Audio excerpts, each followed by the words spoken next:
هندخل بعد كده على موضوع تاني وهو الفسيولوجي اوف منسترال سايكل. هنتكلم عن البيريود، عن الدوره الشهريه، هي بتحصل ازاي، وعشان هندخل منها للسي سي بي او الكونتراسيبتيف بيلز. الكونتراسيبتيف بيلز موضوع مهم جدا بنتسال عليه كتير جدا في الصيدليه، لازم ابقى عارفه، لازم ابقى فاهم الفسيولوجي الاول بتاع البيريود عشان ابقى فاهم السي سي بي او الكونتراسيبتيف بيلز دي شغاله ازاي.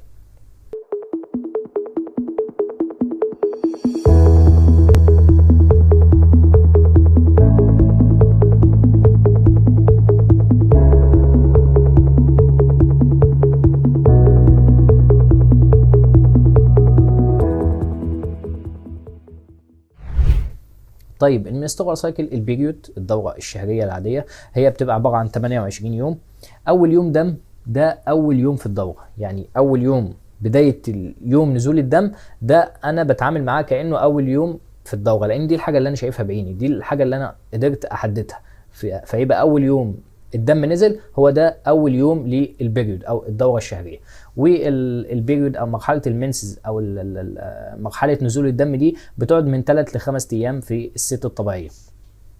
يبقى احنا خدنا 5 ايام اهو منستريشن. بعد كده بندخل في مرحله اسمها فوليكولار فيز، بتبدا الفوليكل الموجوده جوه المبيض تبدا يحصل لها ماتيوريشن وتكبر في الحجم بفعل هرمون الاف اس اتش، والموضوع ده بياخد له تقريبا 10 ايام. وصلنا كده لليوم ال 14، الفوليكل اللي موجوده في المبيض دي بقت خلاص ماتيور، بقت نضجت، يجي هرمون ال اتش ويعمل لها اوفيوليشن، تفرقع بقى المبيض ده، يفرقع ويطلع لي الاوفم، البويضه اللي هي نضجت دي.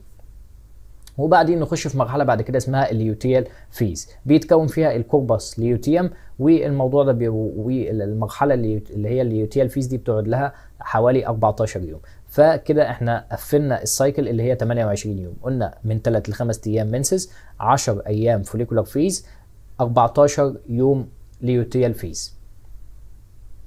طيب تعالى احنا خدناها كده يعني ايه سريعا كده نبذه عنها. تعالى نخش بقى جوه المنسترال سايكل ونشوف ايه اللي بيحصل بالظبط. انا عندي اليوم 0 اهو، بدانا دخلنا في اليوم الاول. عندي دي اللي تحت دي اللي هي الاندوميتريوم، الاندوميتريوم اللي هي بطانه الرحم. بدا يحصل عندي تهتك اهو في بطانه الرحم عشان الدم هيبدا ينزل. اول ما الدم نزل ده عندي اول يوم في الدوره. بدايه نزول الدم بيبقى الهرمونات بتبقى في اللو ليفل بتاعها، كل الهرمونات عندي سواء استروجين، بروجستيرون، اف اس اتش، ال اتش. الاف اس اتش والال اتش بالمناسبه دول بيطلعوا من البيتيوتري جلاند. انا عارف ان البيتيوتري جلاند دي المايسترو اللي هي بتتحكم في كل الاندوكراين سيستم بتاعي او كل الغدد الصماء الموجوده في الجسم.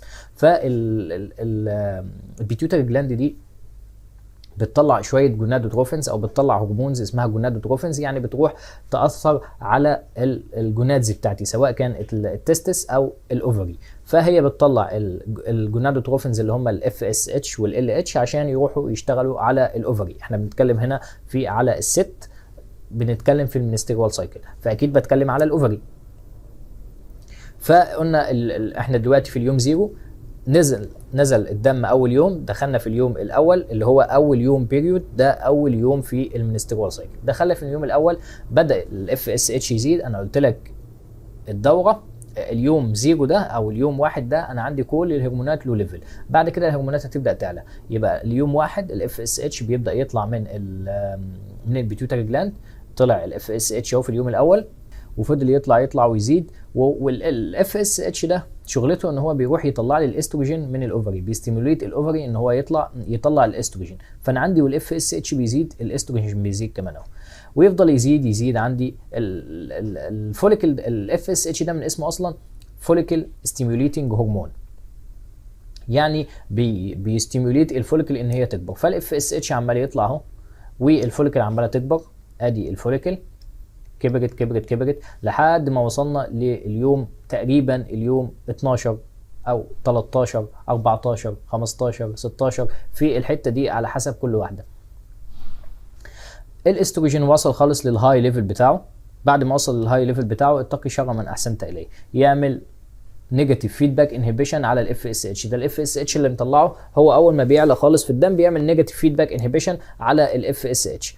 الاف اس اتش يقف خلاص، الاستروجين ده قلنا يعمل نيجاتيف فيدباك انهبيشن على الاف اس اتش ويطلع لي بقى الناحيه الثانيه ال اتش. ادي ال اتش الاحمر اهو كان في اللو ليفل بتاعه، وبعدين اول ما الاستروجين عالي خالص ال اتش طلع.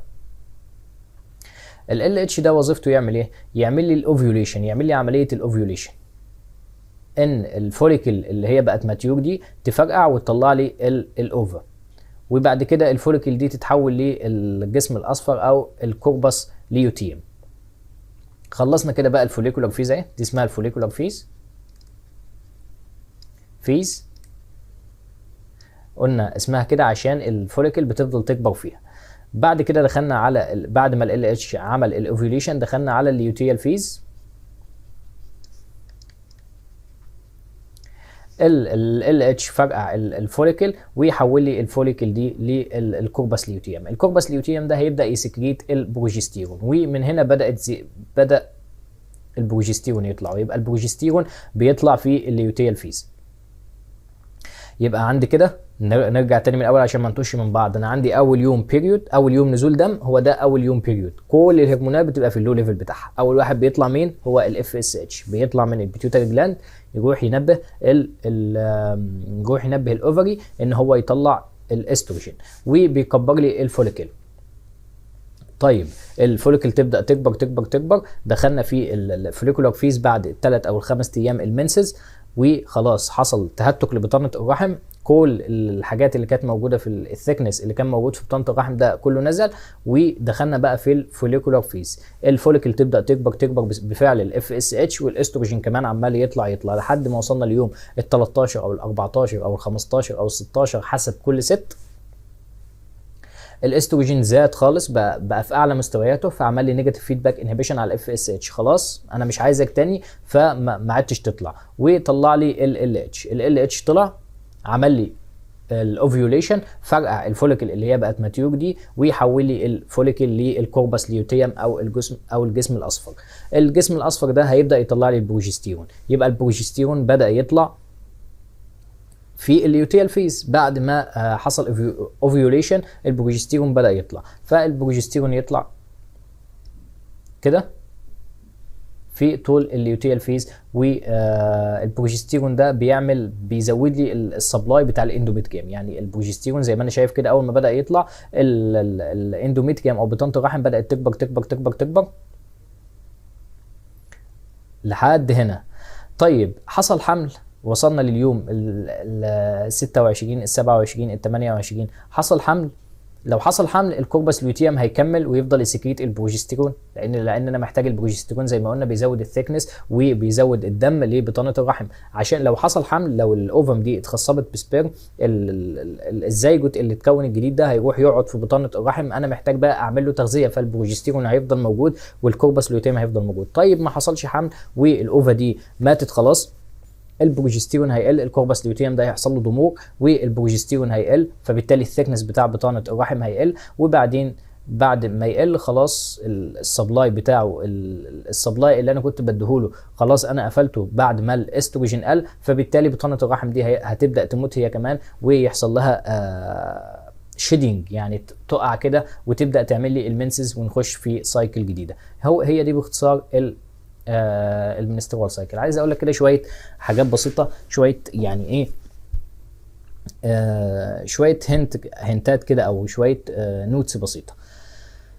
انا عندي قلنا الاستروجين عندي اليوم ال 14 او ال 15 او ال 16 ده بيبقى في اعلى مستويات، فبيعمل لي نيجاتيف فيدباك انهبيشن وبيطلع لي ال اتش. كمان هو بيزود لي التستوستيرون، يعني في الفتره دي بيزود لي هرمون التستوستيرون. طيب التستوستيرون هنا وظيفته ايه؟ وظيفته ان هو يزود الليبيدو. طب اشمعنى هيزود الليبيدو؟ اشمعنى هيزود الليبيدو في الفتره دي اللي هي 14 و15 و16 دي؟ اشمعنى في الايام دي؟ عشان بيبقى حصل اوفيوليشن. الاوفيوليشن هيطلع اهو بفعل ال اتش، فالبويضه طالعه. البويضه في الوقت ده جاهزه ان يحصل لها فيرتلايزيشن بالسبيرم، فيعني محتاج اخلي الست دي الليبيدو عندها عاليه، فبالتالي ده متماشي مع الفسيولوجي ان هيحصل في الوقت ده انتركورس، فبالتالي هيحصل فيرتلايزيشن، فبالتالي هتقدر تحمل او تكون زيجوت. تمام. طيب ايه فكره بقى؟ انا بقول لك الكلام ده كله ليه او بشرح لك المنسترول سايكل دي ليه؟ عشان السي سي بي او الكونتراسبتيف بيلز. طيب ايه فكره الكونتراسبتيف بيلز؟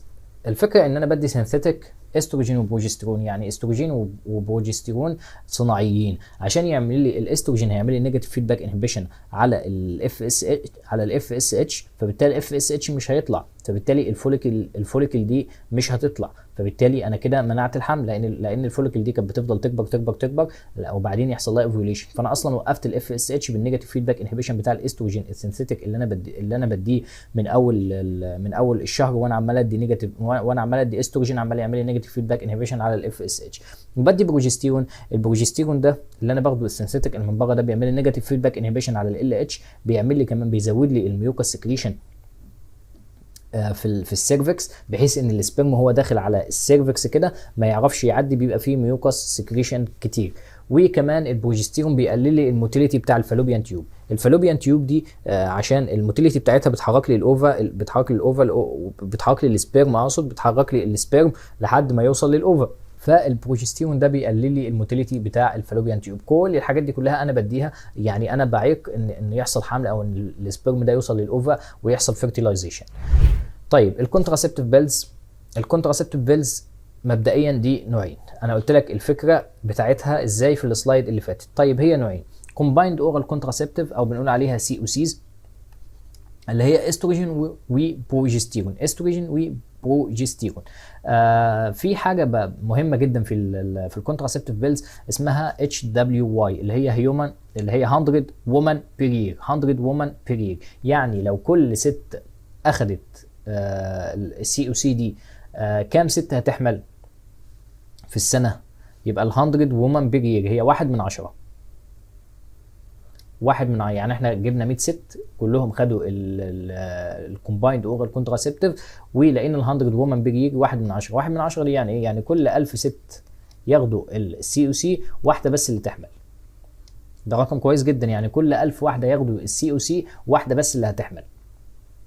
طيب في نوع تاني من الكونتراسبتيف بيلز اللي هي بروجستيرون اونلي بيلز. طيب هتبقى لازمتها ايه البروجستيرون؟ زي ما انا قلت لك، طب ما انا قلت لك البروجستيرون هيعمل نيجاتيف فيدباك انهبيشن على ال اتش، هيزود لي الميوكس سكريشن بتاع السيرفكس، هيقلل لي الموتيليتي بتاع الفالوبيان تيوب. كل دي حاجات البروجستيرون بيعملها عشان يمنع لي الفيرتيلايزيشن او يمنع ان السبيرم يوصل للاوفا.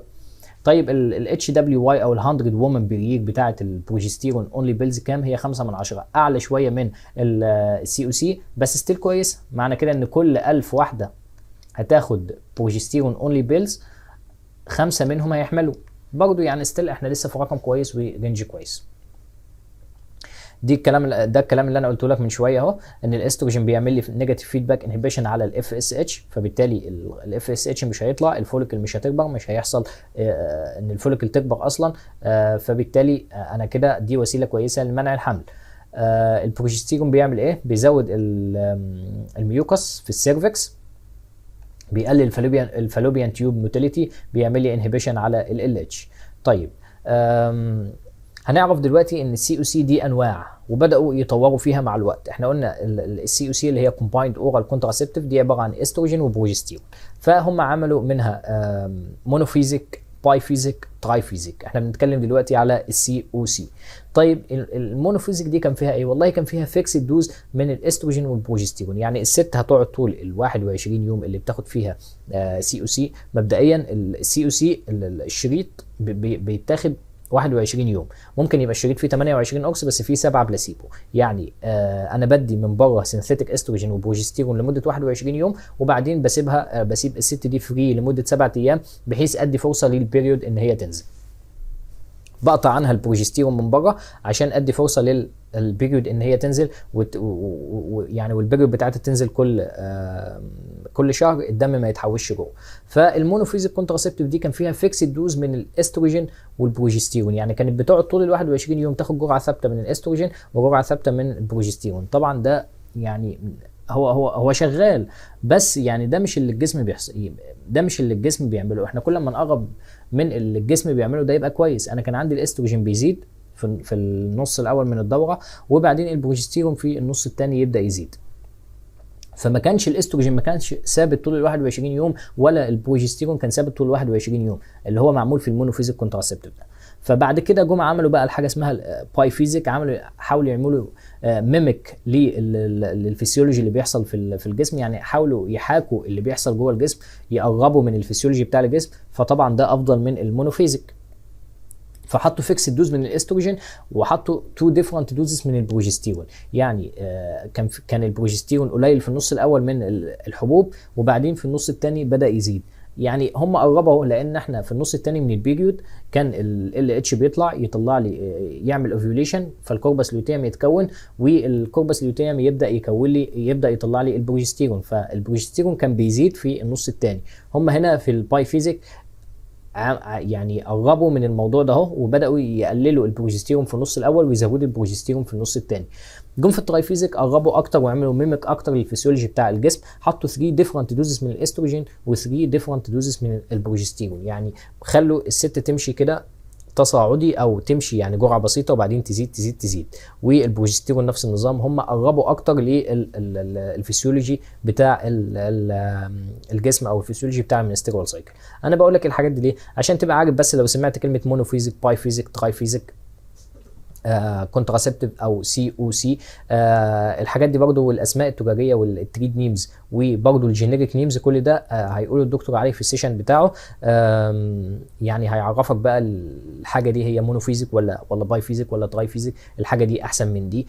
في كمان البروجستيرون في منه جينيريشنز، فيرست جينيريشن وسكند جينيريشن وثيرد جينيريشن، كل الحاجات دي هنعرفها بقى يعني كومبايند كده مع التريد نيمز. انا ما حطيتهاش هنا لان الموضوع الكونتراسبتيف بيلز ده يعني معقد شويه، انا حاولت ابسطه لك هنا وافهمك الفسيولوجي اللي بيحصل عشان تبقى بس واقف فاهم، تبقى عارف الدواء اللي انت بتمسكه في ايدك تطلعه ده بيشتغل ازاي، يعني هو بيعمل منع حمل ازاي، او بيعمل الكونتراسبتيف الوظيفه اللي بيعملها دي بيعملها ازاي، فانت تبقى فاهم وعارف يعني ايه كل اللي بيحصل. لكن التريد نيمز هتاخدها بقى مع الجينيريك نيمز كومبايند كده، وتشوف اشكال الادويه في السيشن ان شاء الله مع الدكتور علي.